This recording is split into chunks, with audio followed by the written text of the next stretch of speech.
ओम नमो भगवते वासुदेवाय। आप सभी का हमारे YouTube चैनल पर हार्दिक स्वागत है। फाल्गुन मास महात्म कथा अध्याय 1। कथा प्रारंभ करें उससे पहले आइए जानते हैं फाल्गुन मास के महत्व के बारे में। फाल्गुन मास 6 फरवरी 2023 यानी आज सोमवार से प्रारंभ हो चुका है। इसका समापन 7 मार्च 2023 मंगलवार को होगा। इस महीने से ग्रीष्म ऋतु यानी गर्मी का आगमन होता है। चंद्र दोष से मुक्ति पाने के लिए फाल्गुन के महीने में चंद्र देव की पूजा का उत्तम फल मिलता है। फाल्गुन माह की पूर्णिमा को पूर्वा फाल्गुनी नक्षत्र में होने के कारण इसका नाम फाल्गुन है। फाल्गुन मास में ही शिव भक्तों का सबसे बड़ा त्यौहार महाशिवरात्रि मनाया जाता है। इसी माह में श्री कृष्ण की उपासना के लिए फुलेरा दूज का पर्व मनाने का विधान है, जिसमें राधा कृष्ण फूलों की होली खेलते हैं। इसके बाद फाल्गुन पूर्णिमा के दिन रंग और अधर्म पर धर्म की विजय का त्यौहार होली मनाया जाता है। इस साल होलिका दहन 7 मार्च को है और 8 मार्च 2023 को रंगों की होली खेली जाएगी। सुख, समृद्धि, धन, ऐश्वर्य और मानसिक शांति के लिए पूरे महीने में चंद्रमा की आराधना करना उत्तम माना गया है। फाल्गुन महीने में प्रकृति में हर ओर उत्साह का संचार होता है। इस महीने में आने वाले तीज त्योहार सकारात्मक ऊर्जाओं और खुशियों से भरे होते हैं। फाल्गुन महीने में श्री कृष्ण की उपासना 3 रूपों में होती है, जिसमें बाल कृष्ण, युवा कृष्ण और गुरु कृष्ण शामिल हैं। बाल कृष्ण की पूजा संतान के लिए उत्तम मानी गई है, वहीं प्रेम और आनंद के लिए युवा कृष्ण की उपासना करें।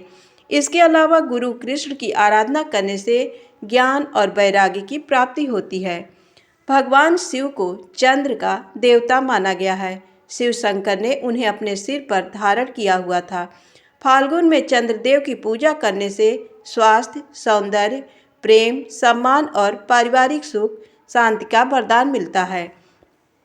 चंद्रमा मन के कारक हैं। कुंडली में अगर चंद्रमा प्रतिकूल प्रभाव दे रहे हैं तो व्यक्ति मानसिक तनाव से घिरा रहता है और अक्सर मां की सेहत को लेकर चिंतित होता है। फाल्गुन के महीने में चंद्रमा की उपासना से कुंडली में चंद्र दोष को दूर किया जा सकता है। फाल्गुन मास महात्म कथा में आज सुने भगवान भोलेनाथ के भक्त की कथा। महाकाल शिव की महिमा अपरंपार है। उन्हें प्रसन्न करने के लिए किसी खास प्रयास या पूजा पाठ की जरूरत नहीं होती, बल्कि सच्ची श्रद्धा और पूरे मन से किया गया प्रयास आपको भोलेनाथ की कृपा का पात्र बना सकता है। यही वजह है कि अपने भक्तों के लिए महाकाल ने काल तक को भस्म कर दिया था। ऐसी ही एक कथा मिलती है हमारे धार्मिक ग्रंथों में। भक्तों का चरित्र पढ़ने और सुनने से भोलेनाथ की असीम कृपा और पुण्य की प्राप्ति होती है। भक्त के प्रति महाकाल की अगाध आस्था की जिस कहानी को हम सुनाने जा रहे हैं वह स्वयं भगवान कार्तिकेय ने संतों को सुनाई थी। इसके अनुसार राजा श्वेतकेतु, जो कि भोलेनाथ के परम भक्त थे, उन्होंने काल को भी जीत लिया था। राजा श्वेतकेतु सदाचारी, सत्यवादी, धर्म के मार्ग पर चलने वाले सूरवीर और प्रजापालक थे। वह अत्यंत ही निष्ठा और प्रेम भाव से प्रजा का पालन और अगाध आस्था और श्रद्धा भाव से शिव भक्ति करते थे। उनके इस भक्ति भाव से महाकाल अत्यंत प्रसन्न थे। उनकी कृपा से श्वेतकेतु के राज्य के लोग दुख, दरिद्रता, अकाल मृत्यु और महामारी से अछूते थे। एक दिन जब राजा श्वेतकेतु का जीवन काल समाप्त होने को था और वह भोलेनाथ की आराधना में लीन थे, तब चित्रगुप्त ने यमराज से कहा कि राजा श्वेतकेतु की आयु अब पूरी हो चुकी है, अब उनके प्राण हरने का समय है। तब यमराज ने अपने दूतों को आज्ञा दी कि वे जाएं और श्वेतकेतु के प्राण हर लाएं। यमदूत राजा श्वेतकेतु के पास पहुँचे तो वह शिव मंदिर में थे। दूत बाहर ही खड़े हो गए। श्वेतकेतु गहरे ध्यान में थे। बहुत देर हो गई, न श्वेतकेतु का ध्यान टूटा न ये दूत हिले। दूत बिना अपना काम किए खड़े रहे। जब वे वापस नहीं पहुँचे तो यमराज ने विलंब होते देखा तो कालदंड संभाला और खुद चल पड़े। दूतों के आने में देरी होने के चलते यमराज स्वयं ही राजा श्वेतकेतु के प्राण हरने पहुँचे। लेकिन वहाँ उन्होंने देखा कि वह तो महादेव की साधना में लीन है। अब तो वह सोच में पड़ गए कि इसके प्राण कैसे हरें। उन्होंने सोचा कि ये अभी पूरी तरह शिव पूजा में डूबा है। इस स्थिति में शिव पूजा का उल्लंघन नहीं किया जा सकता। तब वह भी बाहर ही खड़े हो गए। उधर जैसे ही काल को इसकी सूचना मिली तो उन्होंने तलवार निकाली और शिव मंदिर में जा घुसे। काल ने देखा राजा श्वेतकेतु तो अभी भी भगवान शिव के लिंग स्वरूप के सामने बैठे ध्यान मग्न है। वह झपट कर आगे बढ़ा और जैसे ही उसने राजा श्वेतकेतु का सिर काटने के लिए तलवार उठाई, शिव ने अपना तीसरा नेत्र खोलकर काल की ओर देखा। भोलेनाथ का तीसरा नेत्र खुलते ही काल वहीं राजा श्वेतकेतु के सामने जलकर भस्म हो गया।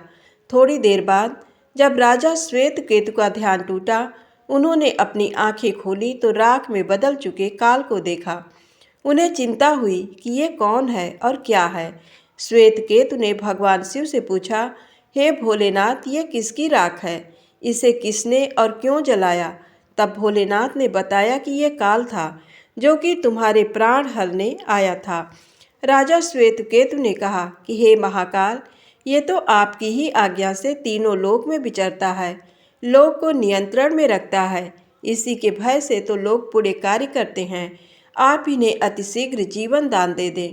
शिव जी की कृपा से काल जी उठा और उसने उठते ही श्वेतकेतु को अपने गले से लगाकर बोला, राजा, तुम जैसा तो तीनों लोकों में कोई नहीं है। तुमने तो अजय काल को भी जीत लिया। जीवन दान पाकर काल और यमराज ने कहा कि ऐसे जातक जो शिव जी के परम भक्त हैं, सच्चे मन और पूरी श्रद्धा से महाकाल की पूजा में लीन रहते हैं, सिर पर जटा और गले में रुद्राक्ष पहनते हैं, विभूति का त्रिपुंड ललाट पर लगाते और पंचाक्षर मंत्र का जप करते हैं, उन्हें कभी भी अकाल मृत्यु का ग्रास नहीं बनना पड़ेगा। कथा के अनुसार इस आशीर्वाद के बाद श्वेतकेतु ने लंबे समय तक राज्य किया और फिर महाकाल की कृपा पाकर उनमें ही विलीन हो गए। धन्यवाद। दोस्तों, कथा अच्छी लगी हो तो कृपया चैनल को अपना प्यार और सहयोग दें।